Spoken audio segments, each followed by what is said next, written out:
up? Welcome back to another episode of Shroud Stories. Thanks everybody for tuning in last week to our Shroud down in Nicaragua. It's pretty fun. The waves were firing and we're going to be doing a Shroud camp.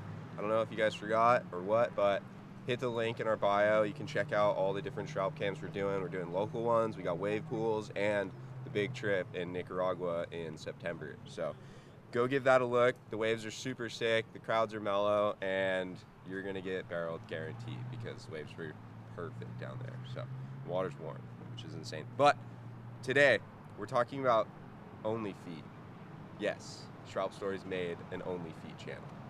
No, I'm just kidding. But we're going to talk about feet placement on your surfboard. So where I put my feet, why I put my feet there, and what the function is of foot placement and why I suggest moving your feet. So follow along. You know the rules. We're going to go for a shroud at an undisclosed location because we never name names. And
so waves were pretty firing, I guess. I mean, it's kind of windy. It's like almost offshore, but kind of not. So I had a rough go out there.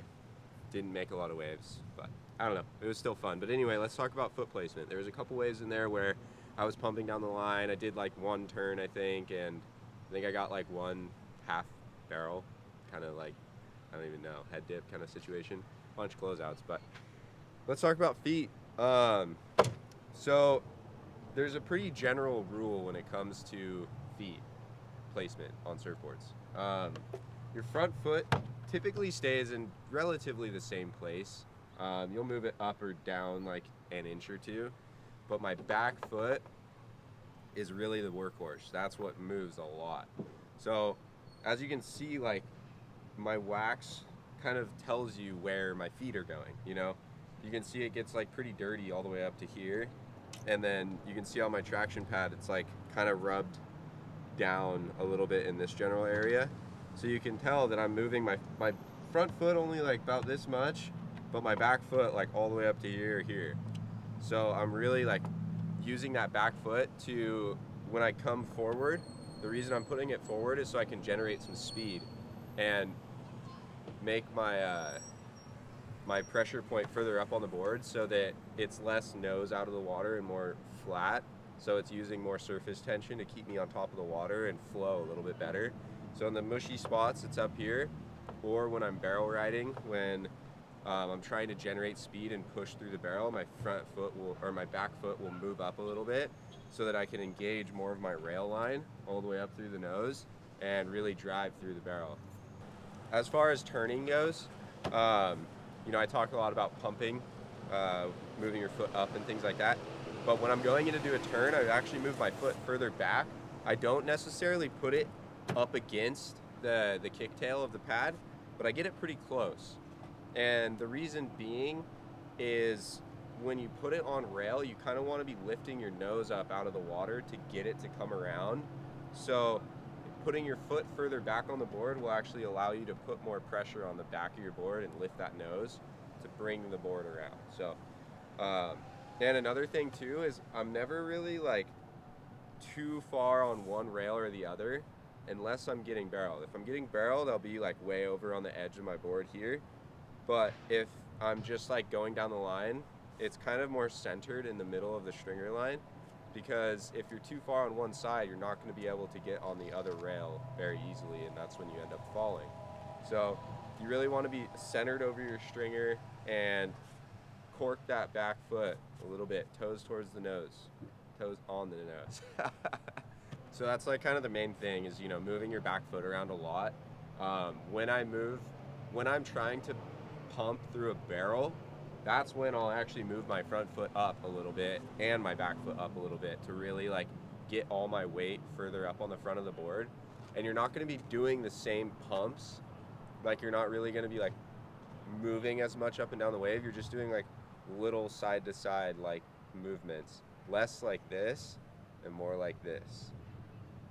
So that's kind of like the gist of it. And that's also why I wax my entire surfboard. I don't understand why people don't do it. It does not make sense to me, because somebody drop it in the comments. What is the purpose of not waxing your entire surfboard? Because in my mind, there's no downside to waxing your entire surfboard. Like, if your foot happens to go up here in the nose, you're not going to slip.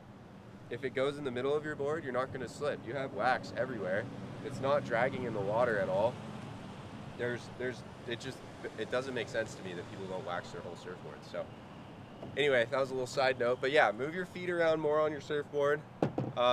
Bring your back foot up. Another big one, a lot of people surf with their feet very parallel, very like straight like this.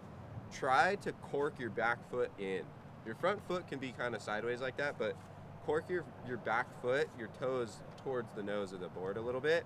It'll give you more leverage and actually allow your back knee to like bend in. Because if your foot's like this, it's not going to bend in much. But if you twist it, you can really drop it lower. And that's what gives you that good leverage point that you see a lot of the pro guys do. So twist that back foot and move your feet around a lot. It's also why I don't really like to wear booties. Obviously it's summertime and it's warm right now, but in the winter as well, booties will make your feet kind of get sticky and like hard to move around. So, you know, that's kind of my 2 cents on feet. And yeah, drop something in the comments if you didn't like it. If I missed something, drop it in there too. I always like to learn and, you know, open up the conversation for everybody. So thanks for tuning in to another episode of Schraub Stories. Like, comment, subscribe, do all the good stuff, and tune back in next week. We have another sick video coming out for you guys. So we'll keep it rolling. And check out SchraubStories.com. We got new trips coming out every week. We're always dropping new stuff, and keep your eyes peeled. We want to go Schraub with you. So I'll catch you guys next week. All right.